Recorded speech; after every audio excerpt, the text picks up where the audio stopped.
Revista Espírita, 1861, coletânea de dissertações. Apresentação. Esta obra é uma compilação das dissertações apresentadas na Revista Espírita do ano de 1861, dirigidas pelo célebre codificador da doutrina espírita, Allan Kardec. Ano 4, janeiro de 1861, número 1. Ensino espontâneo dos espíritos. Ditados recebidos ou lidos na sociedade por vários médiuns. Os três tipos, médium, Sr. Alfred Didier. Há no mundo três tipos que serão eternos. Esses três tipos, grandes homens os pintaram tais quais eram em seu tempo, e adivinharam que existiriam sempre. Esses três tipos são, inicialmente, Hamlet, que diz para si mesmo, To be or not to be, that is the question. Depois Tartuffe, que resmunga preces enquanto medita no mal. Por fim Dom Juan, que a todos diz, não creio em nada. Molière achou, sozinho, dois desses tipos, aviltou Tartuffe e fulminou Dom Juan. Sem a verdade o homem fica na dúvida como Hamlet, sem consciência como Tartuffe, sem coração como Dom Juan. Hamlet está em dúvida, é verdade, mas procura, é infeliz, a incredulidade o acabrunha, suas mais doces ilusões se afastam cada vez mais, e esse ideal, essa verdade que ele persegue cai no abismo como fé e fica perdida para sempre. Então enlouquece e morre como um desesperado, mas Deus o perdoará, porque teve coração, amou e foi o mundo que lhe roubou aquilo que queria conservar. Os outros dois tipos são atrozes, porque egoístas e hipócritas, cada um a seu modo. Tartuffe toma a máscara da virtude, o que torna odioso. Dom Juan em nada crê, nem mesmo em Deus, só acredita em si mesmo. Jamais tivestes a impressão de ver, nesse famoso símbolo que é Dom Juan e na estátua do Comendador, o cepticismo diante das mesas girantes? O corrompido espírito humano frente à sua mais brutal manifestação? Até o presente mundo não viu neles senão uma figura inteiramente humana. Credes que não se deve neles ver e sentir algo mais? Como o gênio inimitável de Molière não teve, nessa obra, o sentimento do bem senso dos fatos espirituais, como o tinha sempre dos defeitos deste mundo. Gerard de Nerval. Cazotte. Médium, Sr. Alfred Didier. É curioso ver surgir, no meio do materialismo, uma reunião de homens de boa fé para propagar o espiritismo. Sim, e no meio das mais profundas trevas que Deus lança a luz, e no momento em que é mais esquecido é que ele melhor se mostra, semelhantemente ao ladrão sublime de que fala o Evangelho, e que virá julgar o mundo no momento em que este menos esperar. Mas Deus não vem a vós para vos surpreender, ao contrário, vem prevenir-vos de que essa grande surpresa, que deve apoderar-se dos homens ao morrerem, deve ser para eles funesta ou feliz. Foi para o meio de uma sociedade corrompida que Deus me enviou. Graças à clarividência, algumas dessas revelações que em meu tempo pareciam tão maravilhosas, hoje se mostram muito naturais. Para mim, todas essas lembranças não passam de sonhos e, louvado seja Deus, o despertar não foi penoso. O Espiritismo nasceu, ou melhor, ressuscitou em vosso tempo. O magnetismo era do meu tempo. Crede que as grandes luzes precedem os grandes clarões. O autor do Diabo e Amor Elx vos lembra que já teve a honra de conversar convosco e se sentirá feliz em continuar suas relações amistosas. Cazotte. Na sessão seguinte foram dirigidas ao espírito Cazotte as perguntas que se seguem. Na última vez em que aqui viestes espontaneamente tivestes a gentileza de dizer que voltareis de boa vontade. Aproveitamos o oferecimento para vos dirigir algumas perguntas, se assim o quiserdes. Primeiro, a história do famoso jantar em que predissestes a sorte que aguardava cada um dos convivas é inteiramente verdadeira? Resp. É verdadeira no sentido de que a predição não foi feita numa única noite, mas em vários jantares, no fim dos quais eu me diverti em amedrontar os meus amáveis convivas, por meio de sinistras revelações.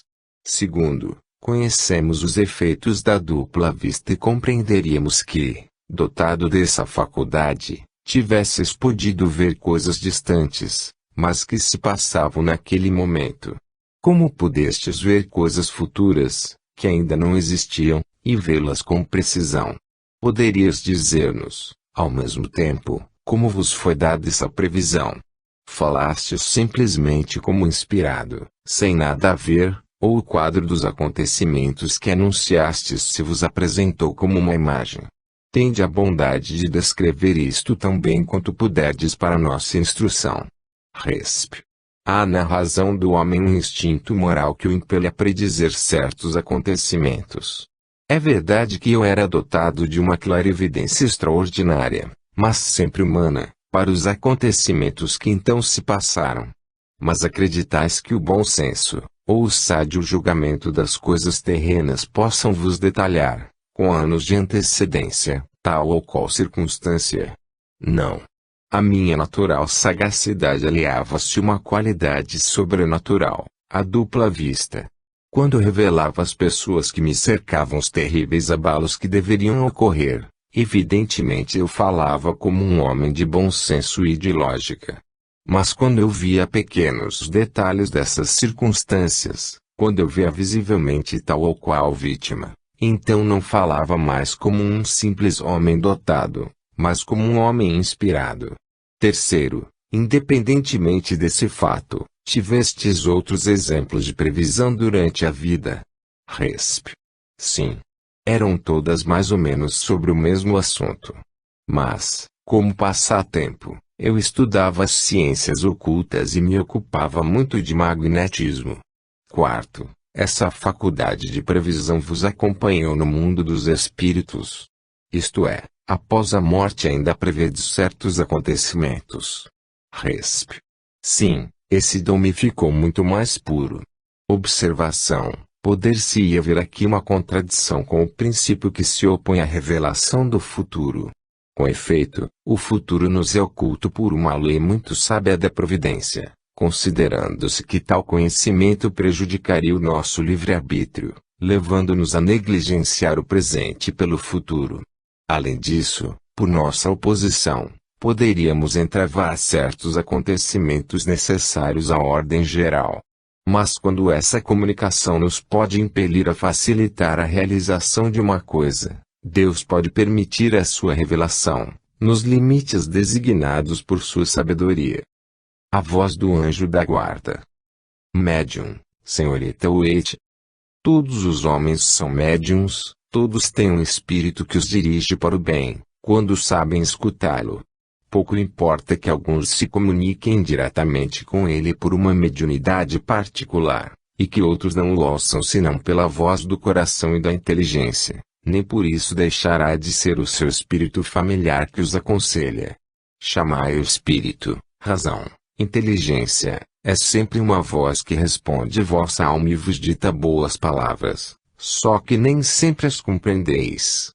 Nem todos sabem agir segundo os conselhos dessa razão, não da razão que se arrasta, em vez de marchar, dessa razão que se perde em meio aos interesses materiais e grosseiros, mas da razão que leva o homem acima de si mesmo, que o transporta para regiões desconhecidas, chama sagrada que inspira o artista e o poeta, pensamento divino que leva o filósofo, impulso que arrasta os indivíduos e os povos. Razão que o vulgo não pode compreender, mas que aproxima o homem da divindade mais que qualquer outra criatura, entendimento que sabe conduzi-lo do conhecido ao desconhecido, fazendo com que execute os atos mais sublimes. Ouvi, pois, essa voz interior, esse bom gênio que vos fala sem cessar, e chegareis progressivamente a ouvir o vosso anjo da guarda, que do alto do céu vos estende as mãos. Channing. Garry disse. Médium, Sra. Costel. Hoje nos ocuparemos da garridice feminina, que é a inimiga do amor. Ela mata o mesquinha, o que é pior. A mulher garrida assemelha-se a um pássaro engaiolado, que, pelo canto, atrai as outras aves para junto de si. Ela atrai os homens, cujos corações se dilaceram contra as grades que encerram. Lamentamos mais a ela que a eles. Reduzida ao cativeiro pela estreiteza de ideias e pela aridez de seu coração, sapateia na obscuridade de sua consciência, sem jamais poder ver luzir o sol do amor, que só irradia para as almas generosas e dedicadas. É mais difícil sentir o amor do que inspirá-lo. No entanto, todos se inquietam e perscrutam o coração desejado, sem primeiro examinar se o seu possui o tesouro cobiçado. Não, o amor que é a sensualidade do amor próprio não é amor, assim como a garridice não é a sedução para uma alma elevada. Temos razão em censurar e cercar de dificuldades essas frágeis ligações, vergonhosa permuta de vaidades, de misérias de toda a sorte. O amor fica alheio a essas coisas, do mesmo modo que o raio não fica maculado pelas imundícies que ele ilumina. Insensatas são as mulheres que não compreendem que sua beleza e sua virtude representam amor em seu abandono, no esquecimento dos interesses pessoais e na transmigração da alma que se entrega inteiramente ao ser amado.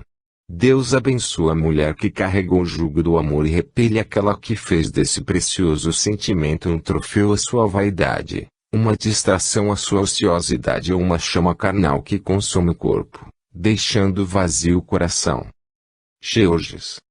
Ano 4, fevereiro de 1861, número 2. Ensino dos Espíritos. Ditados espontâneos obtidos ou lidos na sociedade por diversos médiuns. Ano de 1860. Médium, Sra. Costel. Falarei da necessidade filosófica em que se acham os espíritos de fazerem frequentes exames de consciência, de darem, enfim, ao estado de seus cérebros o mesmo cuidado que cada um tem com o próprio corpo. Eis um ano terminado. Que progresso trouxe ele ao mundo intelectual! Muito grandes e muito sérios resultados, sobretudo de ordem científica. Menos feliz, a literatura não recebeu senão fragmentos e detalhes encantadores, mas, semelhante a uma estátua mutilada, que encontramos enterrada e admiramos, lastimando o perdido conjunto de sua beleza de outrora, a literatura não oferece nenhuma obra séria. Na França, ordinariamente ela marcha à frente das outras artes. Este ano, foi ultrapassada pela pintura, que floresce, gloriosa, acima das escolas rivais. Por que essa pausa entre os nossos jovens escritores? A explicação é fácil. Falta-lhes o sopro generoso que inspiram as lutas, a indiferença pesa sobre eles. Folheiam-nos, criticam-nos, mas não os discutem apaixonadamente como no meu tempo, em que a luta literária dominava quase todas as preocupações. Depois, não se improvisa um escritor, e é um pouco disto que cada um faz. Para escrever são necessários longos e profundos estudos. Estes faltam absolutamente à vossa geração impaciente de gozo e preocupada, antes de tudo, com o sucesso fácil. Termino admirando a marcha ascensional das ciências e das artes, e lamentando a ausência de generosos impulsos nos espíritos e nos corações. J. J. Rousseau. Observação, obtida espontaneamente, prova esta comunicação que os espíritos que deixaram a Terra ainda se ocupam com o que aqui se passa e que lhes interessa, e seguem a marcha do progresso intelectual e moral. Não seria das infinitas profundezas do espaço que iriam fazê-lo. Para tanto é preciso que estejam entre nós, em nosso meio, como testemunhas invisíveis daquilo que aqui se passa. Esta comunicação e a seguinte foram dadas na sessão da Sociedade, em 28 de dezembro, onde se havia tratado do ano que findava e do que ia começar. Consequentemente, veio a propósito. Ano de 1861. O ano que termina viu progredir sensivelmente as crenças no Espiritismo. É uma grande felicidade para os homens, porque os afasta um pouco das bordas do abismo que ameaça tragar o espírito humano. O ano novo será ainda melhor, porque verá importantes mudanças materiais, uma verdadeira revolução nas ideias, e o Espiritismo não será esquecido, crede-o bem. Ao contrário, A ele se agarrarão como a uma tábua de salvação. Rogarei a Deus para abençoar vossa obra e fazê-la progredir. São Luís. Observação: numa sessão íntima, outro médium recebeu espontaneamente, sobre o mesmo assunto, a seguinte comunicação: o ano que se vai iniciar traz em seus recônditos as maiores coisas. A reação vai cair violentamente na armadilha que preparou. Por que pensais que a terra se cobre de estradas de ferro e o mar se entreabre à eletricidade, senão para espalhar a boa nova? O verdadeiro, o bom, o belo serão, enfim, por todos compreendidos. Não vos canseis, pois, verdadeiros espíritas, porquanto a vossa tarefa está marcada na obra da regeneração. Felizes dos que souberem realizá-la. Leon J. Irmão do médium. Vírgula. Sobre o mesmo assunto, por outro médium. A mudança é absolutamente necessária. O progresso é a lei divina. Parece que avançou nos últimos anos mais que nos outros.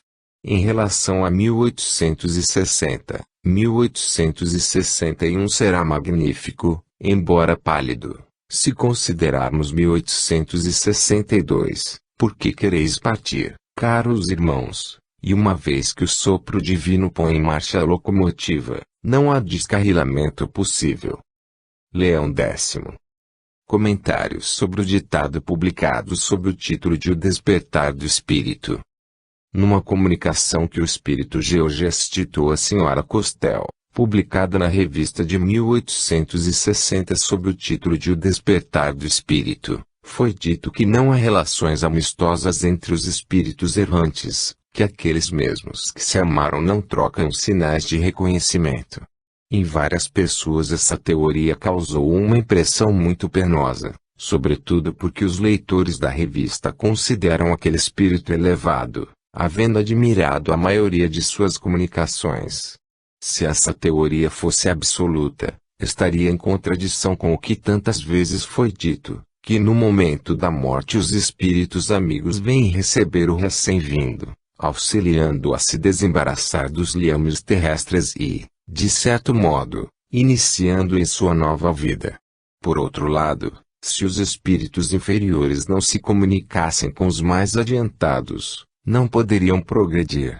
Procuramos refutar essas objeções num artigo da revista de 1860, sob o título de Relações Afetuosas dos Espíritos, mas eis os comentários que, a pedido nosso, deu o próprio Georges de sua comunicação, quando um homem é surpreendido pela morte nos hábitos materialistas de uma vida que jamais lhe deixou tempo para se ocupar de Deus, quando, palpitando ainda de angústias e de temores terrenos, chega ao mundo dos espíritos, assemelha-se a um viajante que ignorasse a língua e os costumes do país que visita. Imerso na perturbação, é incapaz de se comunicar, não compreendendo nem mesmo as próprias sensações, nem as dos outros. Erra envolta no silêncio, então sente germinarem, eclodirem e se desenvolverem lentamente pensamentos desconhecidos, e uma nova alma floresce na sua. Chegada a esse ponto, a alma cativa sente caírem os laços e, como uma ave a quem a liberdade é devolvida, lança-se para Deus, soltando um grito de alegria e de amor. Então, se comprimem à sua volta os espíritos dos parentes, dos amigos purificados que, silenciosamente, o haviam acolhido em sua volta. São em reduzido número os que podem, logo após a libertação do corpo, comunicar-se com os amigos que reencontram. É necessário ter merecido, e somente os que cumpriram gloriosamente suas últimas migrações se acham, desde o primeiro momento, bastante desmaterializados para gozar desse favor que Deus concede como recompensa. Apresentei uma das fases da vida espírita, não quis generalizar. Como se vê, não falei senão do estado dos primeiros instantes que se seguem à morte, que poderá ser mais ou menos duradouro, conforme a natureza do espírito. Depende de cada um abreviá-lo, desprendendo-se dos laços terrenos desde a vida corpórea, já que somente o apego às coisas materiais o impede de fruir a felicidade da vida espiritual. Georges. Observação: nada é mais moral que essa doutrina, pois nos mostra que nenhum dos gozos prometidos à vida futura é obtido sem mérito, que a própria felicidade de rever os seres que nos são caros e com eles conversar pode ser adiada. Numa palavra, que a situação na vida espírita, como em tudo, será o que fizermos pela nossa conduta na vida corpórea. Os 3 tipos. Continuação. Nota: nos 3 ditados seguintes, o espírito desenvolve cada um dos 3 tipos esboçados no primeiro, vídeo número de janeiro de 1861. 1. Aqui no vosso mundo, o interesse, o egoísmo e o orgulho abafam a generosidade, a caridade e a simplicidade. O interesse e o egoísmo são os 2 gênios maus do financista e do novo rico. O orgulho é o vício do que sabe e, sobretudo, do que pode. Quando um coração verdadeiramente pensador examina esses 3 vícios horríveis, sofre, porque o homem que pensa sobre nada e sobre a maldade deste mundo é, em geral, não o duvideis, uma criatura cujos sentimentos e instintos são delicados e caridosos. E, como bem o sabeis, os delicados são infelizes, conforme disse La Fontaine, que esqueci de pôr ao lado de Molière. Só os delicados são infelizes, porque sentem. Hamlet é a personificação desta parte infeliz da humanidade, que sofre e chora sempre e que se vinga, vingando a Deus e a moral. Hamlet teve de castigar vícios horrorosos em sua família, o orgulho e a luxúria, isto é, o egoísmo. Aspirando à verdade, essa alma terna e melancólica ofuscou-se ao sopro do mundo, como um espelho que não pode refletir o que é bom e o que é justo. E essa alma tão pura derramou o sangue de sua mãe e vingou a sua honra. Hamlet é a inteligência impotente, o pensamento profundo em luta contra o orgulho estúpido e contra a impudicícia materna. O homem que pensa e que vinga um vício da terra, seja qual for, é culpado aos olhos dos homens, mas, muitas vezes, não é perante Deus. Não penseis que eu queira idealizar o desespero, já fui bastante castigado, mas há tanta névoa ante os olhos do mundo. Nota: instado a dar a sua apreciação sobre La Fontaine, do qual acabara de falar, acrescentou o espírito: La Fontaine não é mais conhecido do que Corneille e Racine. Conheceis apenas os vossos literatos, ao passo que os alemães conhecem tanto Shakespeare quanto Goethe. Para voltar ao meu assunto, La Fontaine é o francês por excelência, ocultando sua originalidade e sua sensibilidade sob o nome de Esopo e de pensador alegre. Mas, tendes certeza, La Fontaine era um delicado, como vos dizia há pouco, vendo que não era compreendido, afetou essa simplicidade que dizeis falsa. Nos vossos dias teria sido arrolado no regimento dos falso-modestos. A verdadeira inteligência não é falsa, mas muitas vezes temos de uivar com os lobos, e foi isso que perdeu La Fontaine na opinião de muita gente. Não vos falo de seu gênio, este é igual, se não superior, ao de Molière. 2. Para voltar ao nosso cursinho de literatura muito familiar, Dom Juan é, como já tive a honra de vos dizer, o tipo mais perfeitamente pintado de gente e o homem depravado e blasfemo. Molière o elevou até drama, porque, na verdade, a punição de Dom Juan não devia ser humana, mas divina. É pelos golpes inesperados da vingança celeste que tombam as cabeças orgulhosas. O efeito é tanto mais dramático quanto mais imprevisto. Eu disse que Dom Juan era um tipo, mas, na verdade, é um tipo raro, porque, realmente, viam-se poucos homens dessa têmpera. Desde que quase todos são covardes, refiro-me à classe dos indiferentes e dos corruptos. Muitos blasfemam, poucos, no entanto, eu vos asseguro, ousam blasfemar sem temor. A consciência é um eco que lhes devolve a blasfêmia e a escutam tremendo de medo, embora sorriam diante do mundo. São o que hoje chamamos de fanfarrões do vício.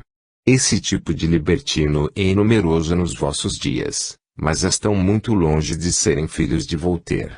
Para voltar ao nosso assunto, Molière, como autor mais sábio e observador mais profundo, não somente castigou os vícios que atacam a humanidade, como os que ousam dirigir-se a Deus.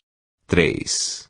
Até agora vimos dois tipos, um generoso e infeliz, outro feliz, segundo o mundo, mas bem miserável perante Deus.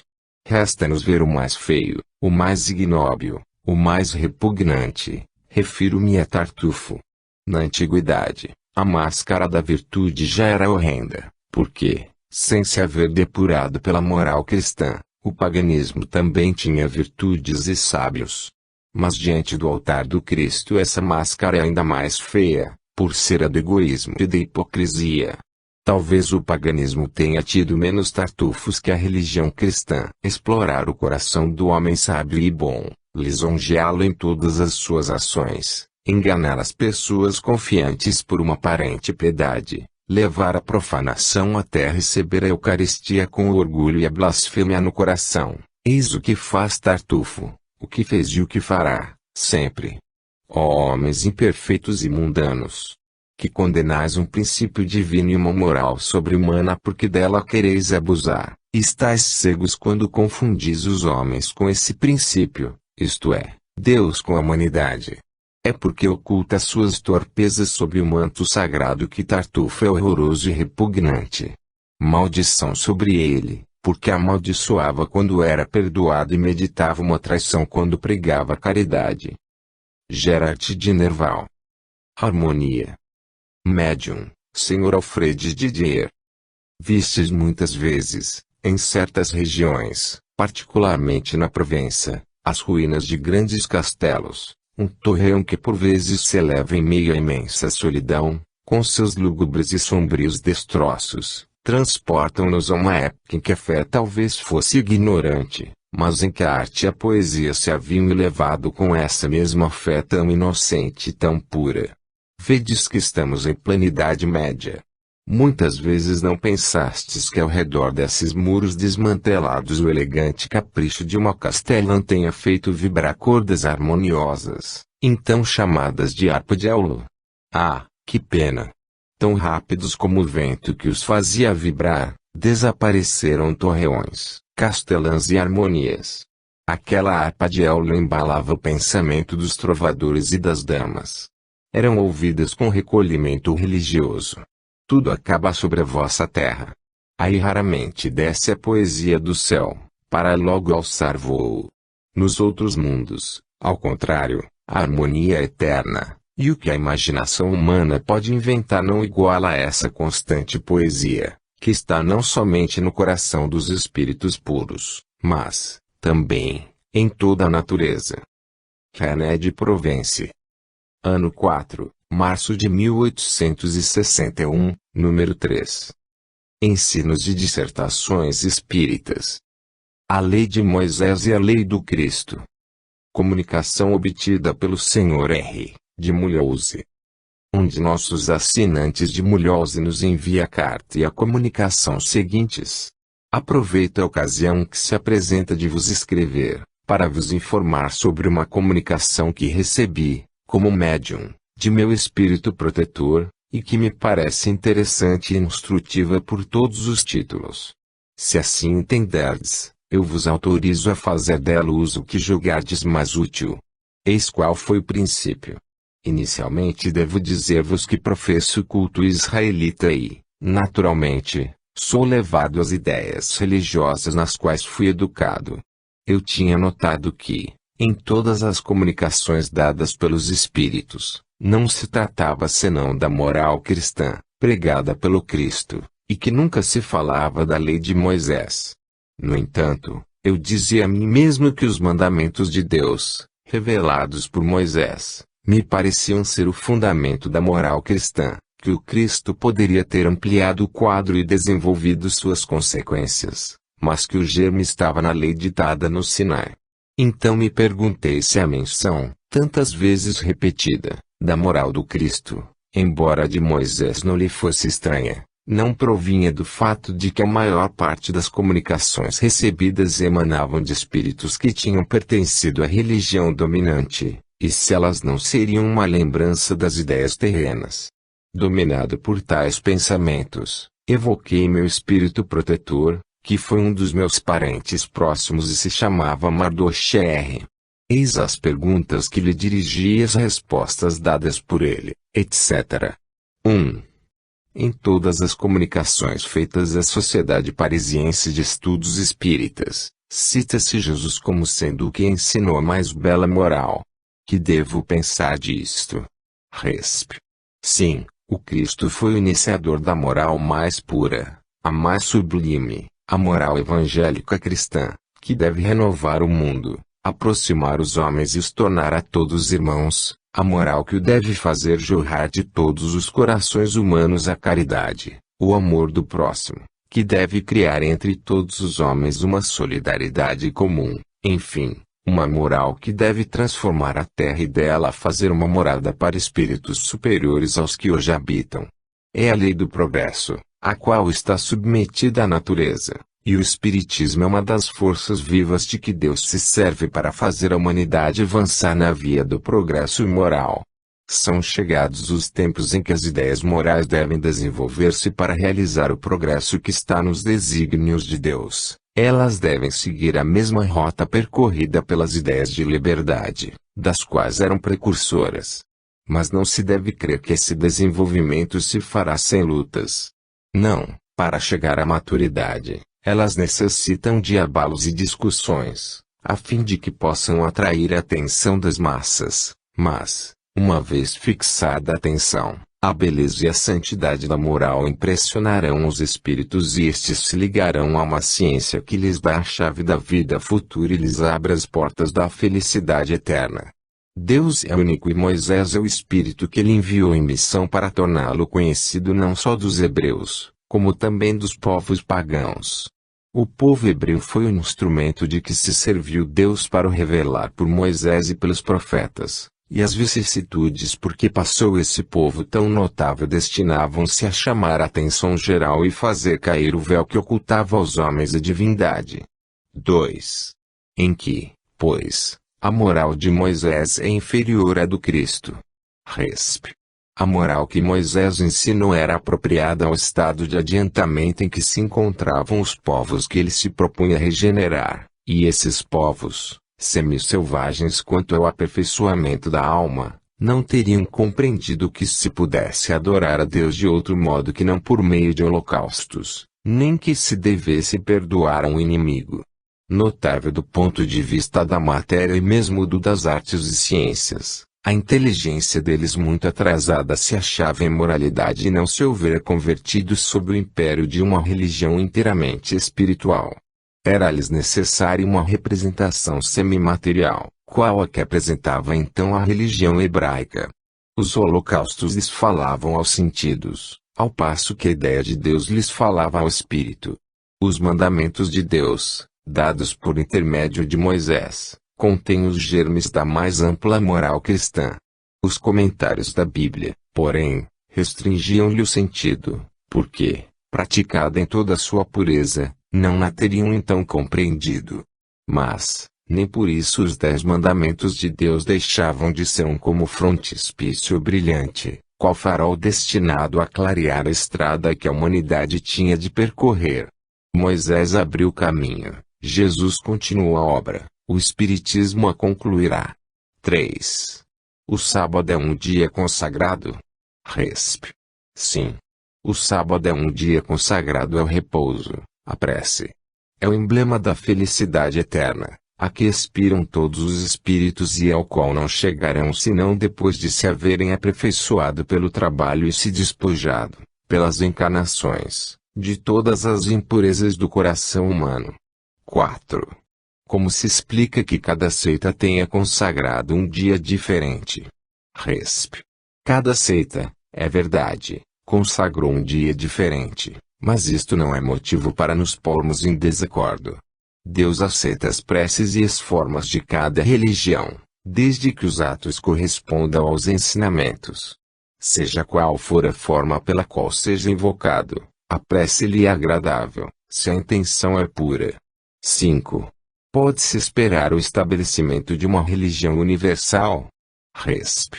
Não, não no nosso planeta, Ou, pelo menos, não antes que tenha feito progressos. Por enquanto, milhares e milhares de gerações ainda não o verão. Mardoche R. Lições familiares de moral. Enviadas pela Condessa F., médium de Varsóvia. Traduzido do polonês. 1. Meus caros filhos, vossa maneira de compreender a vontade de Deus está errada, desde que tomais tudo o que acontece como expressão dessa vontade. Certamente conhece Deus tudo o que foi, que é e que será, sendo sempre a sua vontade a expressão do seu amor divino, traz, ao realizar-se, a graça e a bênção, enquanto que, afastando-se dessa via única, o homem atrai a si sofrimentos, que não passam de advertências. Infelizmente, o homem de hoje, enceguecido pelo orgulho do seu espírito, ou afogado no lamaçal das paixões, não as quer compreender. Ora, meus filhos, sabeis que se aproxima o tempo no qual começará o reinado da vontade de Deus na terra. Então, infeliz daquele que ainda ousar opor-se, pois será quebrado como caniço, ao passo que aqueles que se tiverem emendado verão abrir-se para si os tesouros da misericórdia infinita. Vedes por aí que se a vontade de Deus é a expressão de seu amor e, por isso mesmo, imutável e eterna, todo ato de rebeldia contra essa vontade, embora suportado pela incompreensível sabedoria, é apenas temporária e passageira, antes que a expressão de sua vontade, representa uma prova da paciente misericórdia de Deus. 2. Vejo com prazer, meus filhos, que vossa fé não se arrefece, malgrado os ataques dos incrédulos. Se todos os homens acolhessem essa manifestação extraordinária da bondade divina, essa nova porta aberta ao vosso adiantamento com o mesmo zelo, a mesma perseverança e, sobretudo, com a mesma pureza de intenção, teria sido uma prova evidente de que o mundo não é assim tão mau, nem tão endurecido quanto parece, e, o que é inadmissível, que a mão de Deus se tenha tornado injustamente pesada sobre a humanidade. Não vos admireis, pois, da oposição que o Espiritismo encontra no mundo. Destinado a combater vitoriosamente o egoísmo e a conduzir a caridade ao triunfo, é, naturalmente, o alvo das perseguições do egoísmo e do fanatismo, deste muitas vezes derivado. Lembrai-vos do que foi dito há muitos séculos: muitos serão chamados, mas poucos, escolhidos.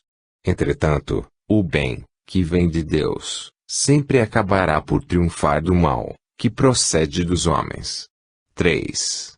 Deus fez descerem à terra a fé e a caridade para auxiliar os homens a sacudir a dupla tirania do pecado e da arbitrariedade, e não há dúvida que, com esses dois divinos motores, há muito tempo eles teriam atingido uma felicidade tão perfeita quanto comporta a natureza humana e o estado físico do vosso globo, caso os homens não tivessem deixado a fé enlanguecer e os corações secarem. Por um momento, mesmo, acreditaram poder dispensá-la e salvar-se apenas pela caridade.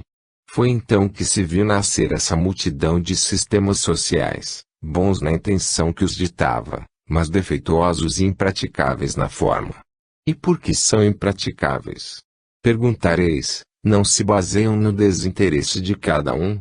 Sim, sem dúvida, mas para se basear no desinteresse é preciso, primeiro, que exista o desinteresse. Ora, não basta decretá-lo, é preciso inspirá-lo.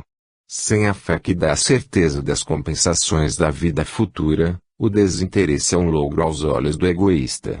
Eis porque são instáveis os sistemas que repousam apenas sobre os interesses materiais. Tanto é certo que o homem nada poderia construir de harmonioso e durável sem a fé, que não somente o dota de uma força moral superior a todas as forças físicas, como lhe abre a assistência do mundo espiritual e lhe permite beber na fonte da onipotência divina.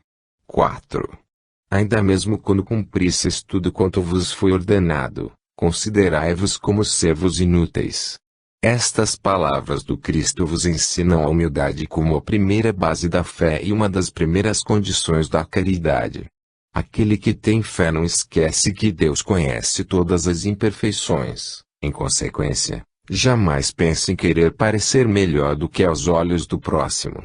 O que tem humildade sempre acolhe com doçura as censuras que lhe fazem, por mais injustas que sejam, porquanto, sabei-o bem, a injustiça jamais irrita o justo. É pondo o dedo sobre alguma chaga envenenada de vossa alma que se faz subir ao vosso rosto o rubor da vergonha, índice certo de um orgulho mal disfarçado. O orgulho, meus filhos, é o maior obstáculo ao vosso aperfeiçoamento, porque não vos deixa aproveitar as lições que vos dão. É, pois, combatendo sem trégua e sem quartel que melhor trabalhareis o vosso adiantamento. 5. Se lançardes olhar sobre o mundo que vos cerca, vereis que tudo é harmonia. A harmonia da vida material é belo. Entretanto, não é senão a parte menos nobre da criação. A harmonia do mundo espiritual é o amor, emanação divina que enche os espaços e conduz a criatura ao seu Criador. Procurai, meus filhos, com ele encher os vossos corações. Tudo quanto pudesses fazer de grande fora desta lei não vos seria levado em consideração. Só o amor, quando tiverdes assegurado o seu triunfo na terra, fará vir a vós o reino de Deus prometido pelos apóstolos. Os missionários. Enviada pelo Sr. Sabó, de Bordeaux. Vou dizer-vos algumas palavras para vos dar a compreender o objetivo a que se propõem os missionários, deixando pátria e família para evangelizar tribos ignorantes ou ferozes, embora irmãos, mas inclinados ao mal e desconhecendo o bem, ou para ir pregar a mortificação, a confiança em Deus, a prece, a fé, a resignação na dor, a caridade, a esperança de uma vida melhor depois do arrependimento. Dizei, isto não é o espiritismo. Sim, almas de escola, que sempre servistes a Deus e fielmente observais as suas leis, que amais e socorreis o vosso próximo, vós sois espíritas. Mas não conheceis esta palavra de criação recente e nela vedes um perigo. Pois bem, já que a palavra vos assusta, não mais a pronunciaremos diante de vós, até que vós mesmos venhais pedir esse nome, que resume a existência dos espíritos e suas manifestações, o espiritismo. Irmãos amados, que são os missionários junto às nações da infância. Espíritos em missão, enviados por Deus, nosso Pai, para esclarecer pobres espíritos mais ignorantes, para lhes ensinar a esperar nele, a conhecê-lo, a amá-lo, a ser bons esposos, bons pais, bons para os semelhantes, enfim para lhes dar, tanto quanto comporta a sua natureza inculta, a ideia do bem e do belo. Ora, vós que vos orgulhais de vossa inteligência, sabei que partistes tão de baixo e que ainda tendes muito a fazer para chegar ao mais alto grau. Eu vos pergunto, amigos, em que se tornaria essa pobre gente, abandonada às suas paixões e à sua natureza selvagem? Mas dizeis, sois vós que, a exemplo desses homens devotados, e despregar o evangelho a esses irmãos incultos. Não, não sereis vós, tendes uma família, amigos, uma posição que não podeis abandonar, não, não sereis vós que gostais das doçuras do lar, não, não sereis vós, que tendes fortuna, honras, enfim, todas as felicidades que satisfazem a vossa vaidade e o vosso egoísmo, não, não sereis vós.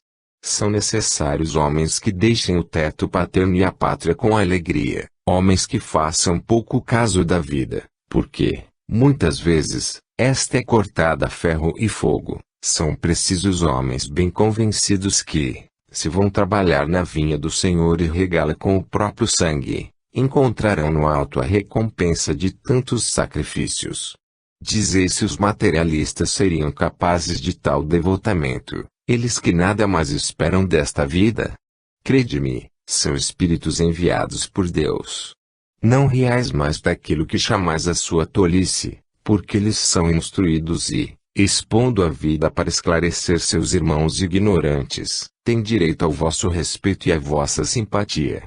Sim, são espíritos encarnados que têm a missão perigosa de desbravar essas inteligências incultas, como outros espíritos mais adiantados têm por missão fazer que vós mesmos progridais. O que acabamos de fazer, meus amigos, é espiritismo. Não vos atemorizeis, pois, com esta palavra. Sobretudo, não riais, porque é o símbolo da lei universal que rege os seres vivos da criação. Adolfo, bispo de Argel. A França. Comunicação enviada pelo Sr. Sabot, de Bordeaux. Tu também, terra dos francos, estavas mergulhada na barbárie e tuas coortes selvagens levavam o terror e a desolação até o seio das nações civilizadas. Oferecias montanhas de sacrifícios a Teutates e tremias a voz dos druidas, que escolhiam suas vítimas. E os dolmens que te serviam de altares jazem em meio às charnecas estéreis. E o pastor que para ali conduz os seus magros rebanhos olha com admiração esses blocos de granito e se pergunta para que serviram essas lembranças de outros tempos. Entretanto, teus filhos, cheios de bravura, dominavam as nações e retornavam ao solo natal com o rosto triunfante, tendo nas mãos os troféus das vitórias e arrastando os vencidos em vergonhosa escravidão. Mas Deus queria que tomasses o teu lugar entre eles, e te enviou espíritos bons, apóstolos de uma religião nova, que vinham pregar a teus filhos selvagens o amor, o perdão, a caridade. E, quando à frente de seus exércitos, Clovis chamava em seu socorro esse Deus poderoso, ele acorreu à sua voz, deu-lhe a vitória e, como filho reconhecido, o vencedor abraçou o cristianismo. O apóstolo do Cristo, derramando-lhe a santa unção, inspirado pelo Espírito de Deus, ordenou-lhe que adorasse aquilo que havia queimado, e queimar o que havia adorado. Então começou para ti uma longa luta entre teus filhos, que não podiam afrontar a cólera de seus deuses e de seus sacerdotes, e não foi senão depois que o sangue dos mártires regou o teu solo, para aí fazer germinar suas exortações, que pouco a pouco sacudistes do coração o culto de teus pais, para seguir o de teus reis. Estes eram bravos e vacilantes, iam, por sua vez, combater as hordas selvagens dos bárbaros do norte, e, voltando calmos aos seus palácios, aplicavam seu progresso e a civilização de seus povos. Durante vários séculos são vistos realizando esse progresso, lentamente é verdade, mas, finalmente, te puseram no primeiro lugar. Contudo, tantas vezes fostes culpada que o braço de Deus levantou-se e estava prestes a te exterminar. Mas, se o solo francês é um foco de incredulidade e de ateísmo, é também o foco dos impulsos generosos, da caridade e dos sublimes devotamentos. Ao lado da impiedade florescem as virtudes pregadas pelo Evangelho. Elas desarmaram o seu braço, prestes a ferir-te tantas vezes e, lançando sobre esse povo a quem ama um olhar de clemência, ele o escolheu para ser o órgão de sua vontade, e é de seu seio que devem sair os germes da doutrina espírita, que Deus faz ensinar pelos espíritos bons, a fim de que seus raios benfazejos pouco a pouco penetrem o coração de todas as nações, e que os povos, consolados pelos preceitos de amor, de caridade, de perdão e de justiça, marchem a passos de gigante para a grande reforma moral, que deve regenerar a humanidade. França. Tens a tua sorte entre as mãos. Se desconhecesses a luz que deves espalhar, Deus te repudiaria, como outrora repudiou o povo hebreu, porquanto ele só ficará com aquele que cumprir os seus desígnios. Apressa-te, pois, porque é chegado o momento. Que os povos aprendam de ti os caminhos da verdadeira felicidade. Que o teu exemplo lhes mostre os frutos consoladores que devem retirar e eles repetirão com o coro dos espíritos bons. Deus proteja e abençoa a França. Carlos Magno. A ingratidão. Enviada pelo Sr. Pichon, médium de Sens. É preciso sempre ajudar os fracos e os que desejam fazer o bem, embora sabendo antecipadamente que não seremos recompensados por aqueles a quem o fazemos, porque aquele que se recusa a vos ser grato pela assistência que lhe destes, nem sempre é tão ingrato quanto imaginais. Muitas vezes age segundo o ponto de vista determinado por Deus, embora os seus pontos de vista não sejam, e muitas vezes não possam ser apreciados por vós. Que vos baste saber que é necessário fazer o bem por dever e por amor a Deus, pois disse Jesus, aquele que não faz o bem senão por interesse, já recebeu a sua recompensa. Sabei que se aquele a quem prestais serviço esquece o benefício, Deus vos levará mais em conta do que se já tivesseis sido recompensado pela gratidão do vosso favorecido. Sócrates. Ano 4, abril de 1861, número 4. Ensinos de dissertações espíritas. Vai nascer a verdade. Enviado pelo Sr. Sabó, de Bordeaux. Quais são os dolorosos gemidos que vêm retumbear em meu coração, fazendo vibrar todas as suas fibras? E a humanidade que se debate no esforço de rude e penoso trabalho, porque vai dar à luz a verdade. Acorrei, espíritas, arrumai-vos em redor de seu leito de sofrimento, que os mais fortes entre vós tenham os membros retesados sob as convulsões da dor, que os outros esperem o nascimento dessa criança e a recebam nos braços a sua entrada na vida. Chega o momento supremo, num último esforço ela escapa do seio que a havia concebido, deixando sua mãe por algum tempo abatida na atonia da fraqueza. Entretanto, nasceu sadia e robusta, e de seu largo peito aspira a vida a plenos pulmões. É preciso que esse gás passo a passo na vida, vós que assististes ao seu nascimento. Vede.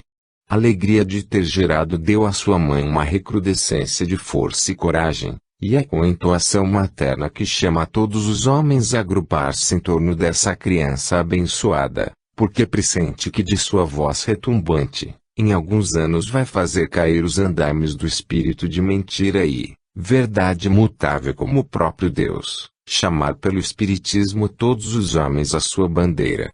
Mas ele só comprará o triunfo ao preço da luta, porque tem inimigos encarniçados que conspiram à sua perda. Esses inimigos são o orgulho, o egoísmo, a cupidez, a hipocrisia e o fanatismo, inimigos todo-poderosos, que até então reinaram como senhores e não se deixarão destronar sem resistência. Alguns riem de sua fraqueza, mas outros se assustam com a sua vinda e pressentem a própria ruína. Eis porque procuram fazê-lo perecer, como outrora Herodes buscou fazer perecer Jesus no massacre dos inocentes. Esta criança não tem pátria, percorre toda a terra, procurando o povo que há de ser o primeiro a arvorar a sua bandeira, e esse povo será o mais poderoso entre os povos, pois tal é a vontade de Deus. Massillon. Progresso de um espírito perverso. Sociedade Espírita de Paris, Médium, Sra. Costel. Sob o título de Castigo do Egoísta, publicamos no número de dezembro de 1860 várias comunicações com a assinatura de Claire, nas quais esse espírito revela suas más inclinações e a situação deplorável em que se encontra. Nossa colega, Sra. Costel, que a conheceu em vida e lhe serve de médium, empreendeu a sua educação moral. Seus esforços foram coroados de sucesso, pode-se julgá-lo pelo ditado espontâneo seguinte, dado na sociedade a 1º de março último. Falar-vos-ei da importante diferença que existe entre a moral divina e a moral humana. A primeira assiste à mulher adúltera em seu abandono e diz aos pecadores, arrependei-vos, e o reino dos céus vos será aberto. Enfim, a moral divina aceita todos os arrependimentos e todas as faltas confessadas, ao passo que a moral humana repele estas e admite, sorrindo, os pecados ocultos que, diz ela, estão meio perdoados. A uma, a graça do perdão, a outra, a hipocrisia. Escolhei, espíritos ávidos de verdade. Escolhei entre os seus abertos ao arrependimento e à tolerância que admite o mal que não lhe prejudica o egoísmo e as falsas maquinações, mas que repele a paixão e os soluços de faltas confessadas aos olhos de todos. Arrependei-vos, vós todos que pecais, renunciai ao mal, mas, sobretudo, A hipocrisia que oculta a torpeza do mal sob a máscara risonha e enganadora das mútuas conveniências. Clare. Eis um outro exemplo de conversão obtido num caso mais ou menos semelhante. Na mesma sessão se achava uma dama estrangeira, médium, que escrevia na sociedade pela primeira vez. Havia conhecido uma senhora, morta há 9 anos e que, quando viva, merecera pouca estima. Desde sua morte, seu espírito se mostrava ao mesmo tempo perverso e mau, não buscando fazer senão o mal. No entanto, bons conselhos tinham acabado por levá-la a melhores sentimentos. Nessa sessão ela dita espontaneamente o que se segue: peço que orem por mim, preciso ser boa. Persegui e obsidiei muito um ser chamado a fazer o bem e Deus não quer mais que eu persiga, mas temo que me falte coragem. Ajudai-me, fiz tanto mal. Oh! Como sofro! Como sofro! Eu me comprazia com o mal praticado, para ele contribuindo com todas as minhas forças, mas já não quero fazer o mal. Oh! Orai por mim. Adele. Sobre a inveja nos médiuns. Enviado pelo Sr. Qi, correspondente da sociedade em Karlsruhe. Por si mesmo e por sua própria inteligência, o homem vão é tão desprezível quanto digno de comiseração. Afasta a verdade de sua frente, para substituí-la por argumentos e convicções pessoais, que julga infalíveis e irrevogáveis, porque lhe pertencem. O homem vão é sempre egoísta, e o egoísmo é o flagelo da humanidade. Entretanto, ao desprezar o resto do mundo, mostra bem a sua pequenez, repelindo verdades, que para ele são novidades. Também mostra a limitação da própria inteligência, pervertida por sua obstinação, que mais aumenta sua vaidade e seu egoísmo. Infeliz do homem que se deixa dominar por esses dois inimigos de si mesmo. Quando despertar nesse estado em que a verdade e a luz fundir-se-ão de todos os lados sobre ele, só verá em si um ser miserável, que se exaltou loucamente acima da humanidade, durante a sua vida terrena, e que estará muito abaixo de certos seres mais modestos e mais simples, aos quais pensava impor-se aqui na terra. Sede humildes de coração, vós a quem Deus permitiu participasseis de seus dons espirituais. Não atribuais nenhum mérito a vós mesmos, assim como não se o atribui à obra e aos utensílios, mas ao operário. Lembrai-vos bem de que não passais de instrumentos de que Deus se serve para manifestar ao mundo o seu Espírito onipotente, e que não tendes nenhum motivo para vos glorificardes de vós mesmos. Há tantos médiuns, que se tornam vãos, em vez de humildes, à medida que os seus dons se desenvolvem. Isto é um atraso no progresso, pois no lugar de ser humilde e passivo, muitas vezes o médium repele, por vaidade e orgulho, comunicações importantes dadas a lume por outros mais merecedores. Deus não considera a posição material de uma pessoa para lhe conferir o espírito de santidade, bem longe disso, já que muitas vezes exalta os humildes entre os humildes, para os dotar com as maiores faculdades, a fim de que o mundo veja bem que não é o homem, mas o Espírito de Deus pelo homem que faz milagres. Como disse, o médium é simples instrumento do grande Criador de todas as coisas, e a este último é que deve render glória, é a ele que deve agradecer por sua inesgotável bondade. Gostaria, também, de dizer uma palavra sobre a inveja e o ciúme que muitas vezes reinam entre os médiuns e que, como erva daninha, é preciso extirpar, desde que começa a aparecer, temendo que abafe os bons germes da vizinhança. No médium a inveja é tão temível quanto o orgulho, prova a mesma necessidade de humildade. Direi mesmo que denota falta de senso comum. Não é mostrando inveja dos dons do vosso vizinho que recebereis dons semelhantes, porquanto, se Deus dá muito a uns e pouco a outros, ficai certos de que, assim agindo, tem um motivo bem fundado. A inveja exaspera o coração, abafa mesmo os melhores sentimentos. É, pois, um inimigo que só se poderia evitar com muito cuidado, pois não dá nenhuma trégua, uma vez que se apoderou de nós. Isto se aplica a todos os casos da vida terrena. Mas eu queria falar principalmente da inveja entre os médiuns, tão ridícula quanto desprezível e infundada, e que prova quão fraco é o homem quando se deixa escravizar pelas paixões. Luz. Observação: quando da leitura desta última comunicação perante a sociedade, estabeleceu-se uma discussão